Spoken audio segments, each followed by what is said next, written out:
and welcome to day 16 of our Cloud Run series. Now, this week we are just going to focus on storage and volumes and how we can work with them when it comes to Cloud Run.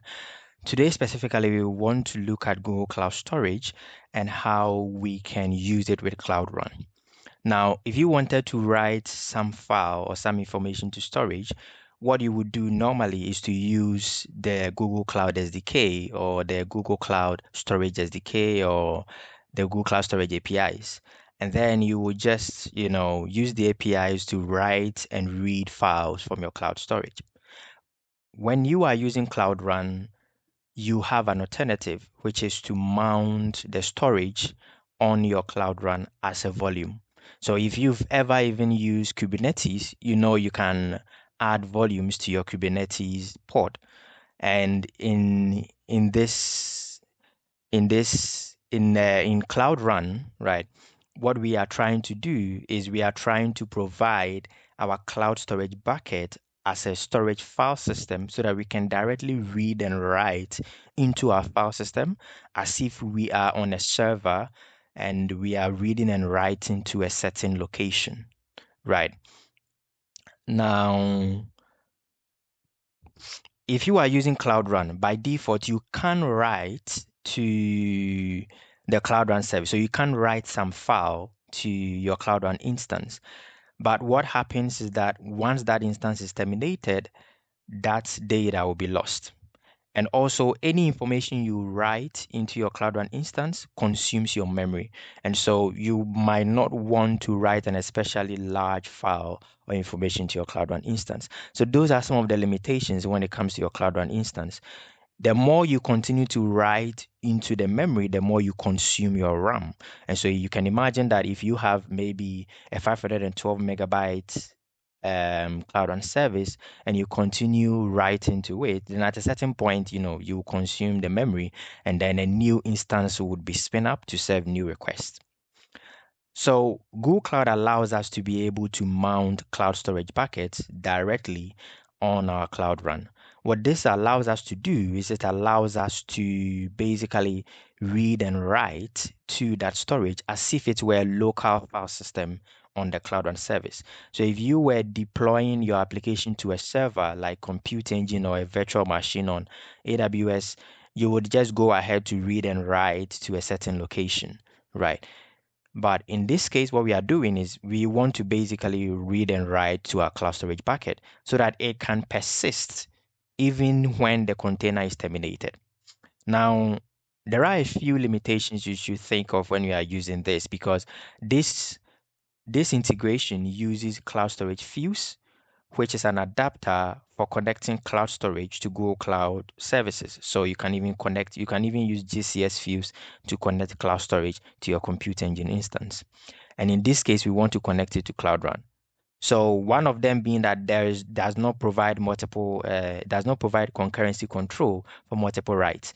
That means there's no concept of file locking. So the idea is that if multiple people are writing to the same file, then the last write will basically win. So you need to think of this if you are ever going to integrate your cloud storage directly. Mostly it will be very good if you are using it as a read-only storage, because then you don't need to really worry about a lot of these things, a lot of writing issues.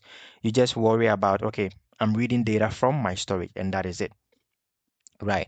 When you come to writing, that is where you probably start to run into some issues because it's not fully PASEX compliant file system. Right. So it gives you some level of storage, some level of access, so you can do read and write, but you wouldn't be able to have the normal read and write access that you would if you were on a server or even on your local computer. So I will attach these notes, but you can check out some of these limitations. So before you use it, just make sure that you are well aware of these limitations and you have a very valid use case for this. So you can review some of these limitations, including the access, the performance. You might also experience some latency issues because what happens is that the storage needs to be mounted or needs to be hosted by Cloud Run first before. So it kind of the storage needs to be loaded by Cloud Run first before your Cloud Run service or your Cloud Run container is actually started, right?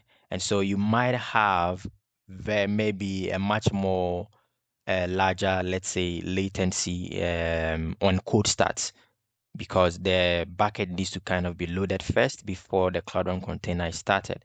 So you might have a bit of latency issue on code starts. So what we have here, and I want to show, is an application that just allows you to read and write to your cloud storage. And so we can go ahead to select, I just want to select the image for the application. And so I'll just attach the repository. So in case you want to check it out, but this is not really, it's just for demo purposes. So if you have something for production, just review the code and implement it in the way that will help you. And US Central, and we are going to allow public access. And we want access from we want to allow ingress from anywhere. Then what we'll do is we'll go to the volume section and we'll go ahead to add a new volume. And you can choose different volume types. Today we are looking at cloud storage bucket. So you select cloud storage bucket and then you go ahead to give it some name. So let's just say my storage vol.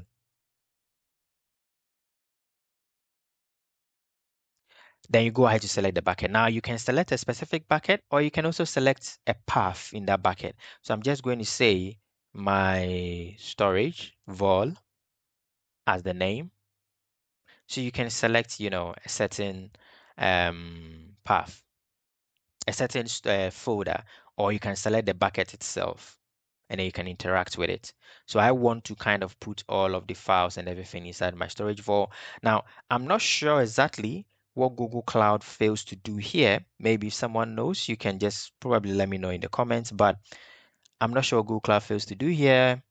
I retried several times. It's trying to check the permissions on the service account, but it just fails. But what I have done or what I've made sure to do is this.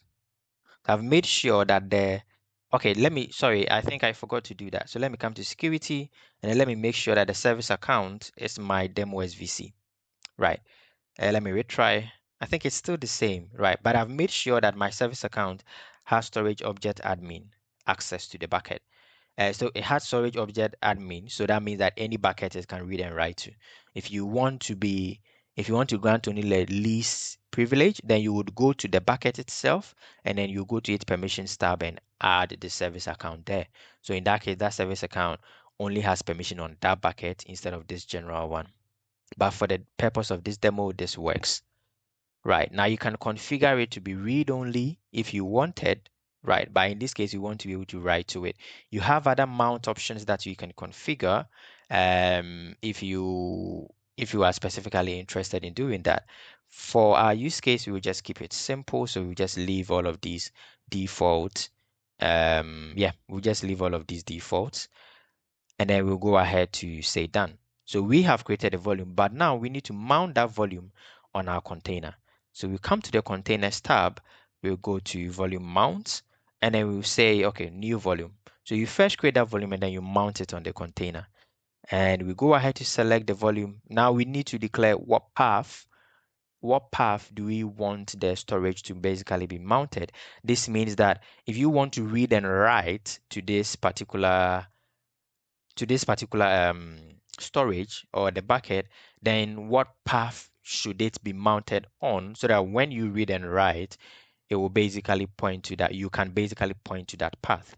So what I'm going to use is just mnt slash, I'll just say, let's see, GCS. Let's try something like that. So I want you to mount it on this path. You need to make sure that your application actually maybe does not have any file there because the bucket will basically be mounted on that path. So you do not want your program files to also be there, right? Yeah. You do not need to worry about read and write permissions because maybe if you're using Kubernetes and you have your persistent volume declared, you might want to add some kind of permission to say, okay, read and write, right? The place where you declare your read and write permissions is basically here, where you can go ahead to then say that it is read only. But by default, if you do not select read only, you have your application has read and write permissions to that volume. So I can say mnt/gcs and then done. Now in my application code, I do have an environment variable here that is supposed to dictate where the storage is mounted and where I want to read and write from. So what I'm going to do, okay, so on that same containers tab, I'm going to go to variables and then I'm going to say that this is the storage path. So it's mnt/gcs, right? So in that case, the application should be reading and writing to that environment variable, else by default, it would instead use this. So we have /mnt/gcs. Okay, done. We are done with that. It is best to stick with second generation if for better performance when you are using file systems.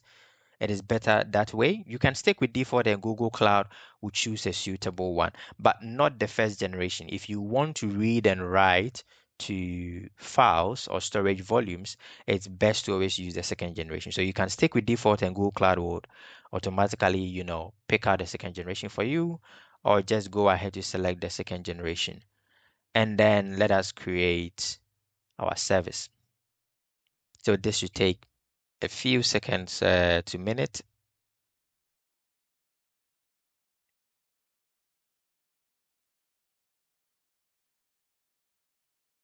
We can just wait for that to be completed. And whilst that is loading, I'll just go ahead to open up our storage. So I'll just go ahead to open up the buckets.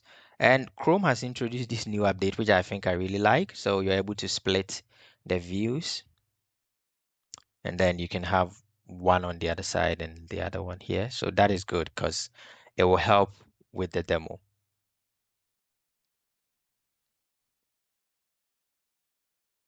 Let's go ahead to close this. I'm not sure if perhaps I made any issue during my deployment. Probably that's why this is taking a bit of time.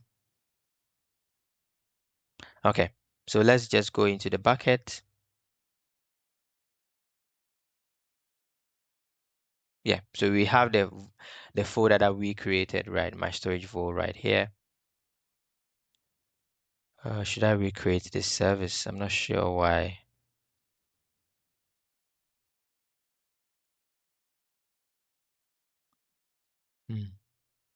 Let's see.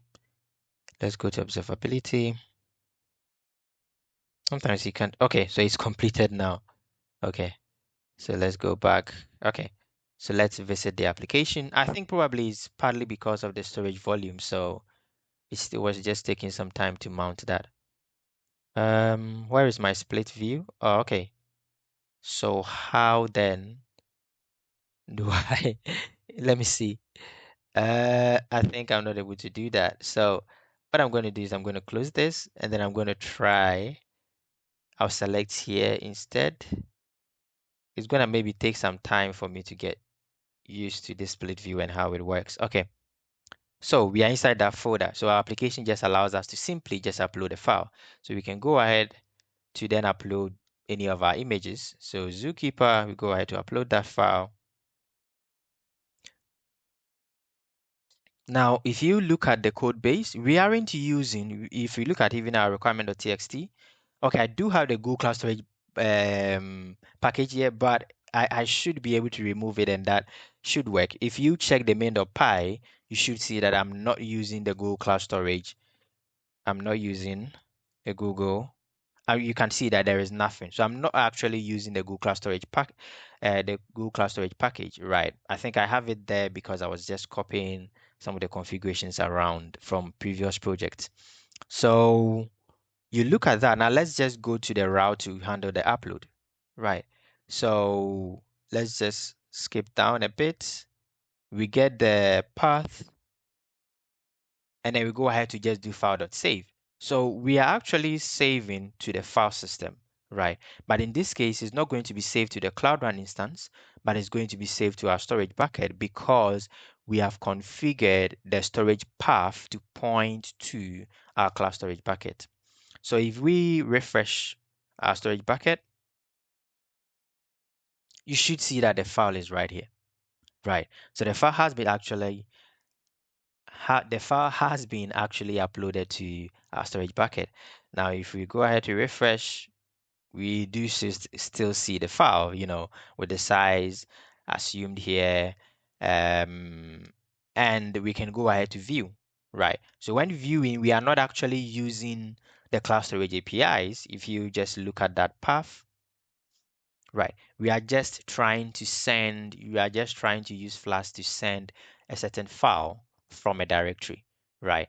And so we have the storage path, the directory, we have the file name right here. So we are just trying to load the file directly from the file system instead of using Google Cloud Storage APIs. And then you can go ahead to just, delete the file. You just say okay, and then the file is deleted. So if we refresh our storage bucket, we should see the file no longer exists. So this is how you are able to connect your cloud storage bucket to your Cloud Run service. So as I mentioned, you still have a few limitations that you have to note. I would say it's best if you are in a scenario where you just want to read data from the storage. If you're in a scenario where you want to also write to the storage, then you need to take into consideration some of the, even when you are reading, it's still best to take into consideration some of the issues that you might run into, right? So So you can see one of them here, right? So for instance, when you list all objects in a mounted bucket, for example, with ls, right? Cloud storage fields use the object list API. The API results are paginated, which means Cloud Fields might need to issue multiple calls depending on how many objects are in your bucket, which can make the list operation expensive and slow. So you need to note some of these before you go ahead to use or to link your cloud storage bucket to your cloud and service. But if you are okay with those limitations, then you just need to go ahead to create your instance. You create a volume, and then you mount that volume on a specific path. And in your application code, you can go ahead to read and write to that path. Thank you. Join tomorrow. Let's see. Join tomorrow where we will look at NFS and file store with Cloud Run.